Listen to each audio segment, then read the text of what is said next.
I'm Gardiner Comfort. I'm an actor, writer, teacher. I have Tourette Syndrome, and I'm excited to talk about my experience with CBIT.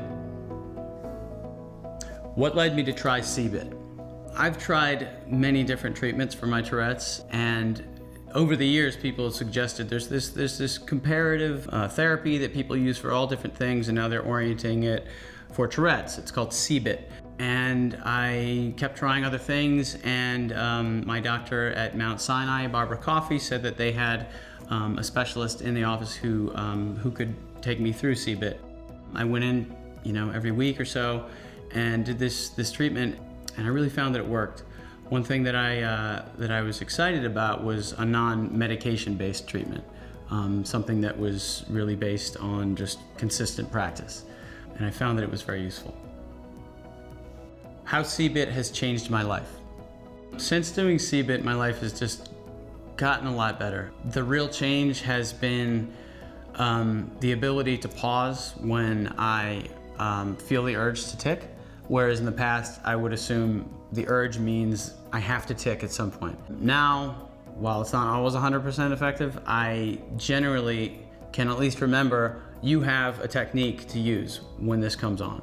So for instance, the first tic that we applied a competing response to with Dr. Freed at Mount Sinai was this really often painful tic where I'd curl my toes in my shoes. And she showed me how to apply a competing response that would make it impossible to do the tic unless I moved out of that position. So I raise my heels, my toes and balls of my feet are flat on the floor.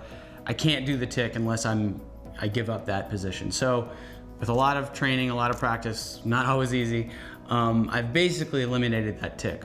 And I've used different competing responses for each of my tics, one of which is deep breathing and sort of controlled meditative breathing for my vocal tics, which have always been the worst.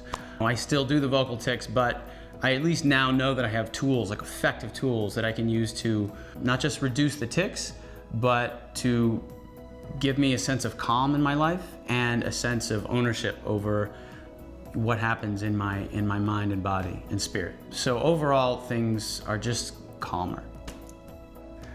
Starting your CBIT journey. I would say if someone's about to start on the CBIT journey, that you should just go for it. I got in my way for years, thinking, why would I try this treatment that's proven effective for so many people, is non-medication based, is simple. When I can, go down the path of, bureaucratic medication and expenses that I know have in the past made it much more complicated. I think those of us with Tourette's often get in our own way, and we don't have to.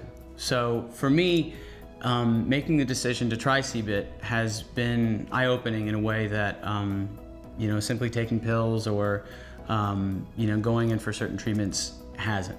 I would encourage you to just go for it, keep an open mind, and remember that actually that for those of us with Tourette's, we have a certain sensitivity to the world that I think often can be stressful, but if we choose to make that an asset, to look at our sensitivity to stimuli as an asset, we can actually use it in a way that helps us calm down a little bit and really take charge of our lives.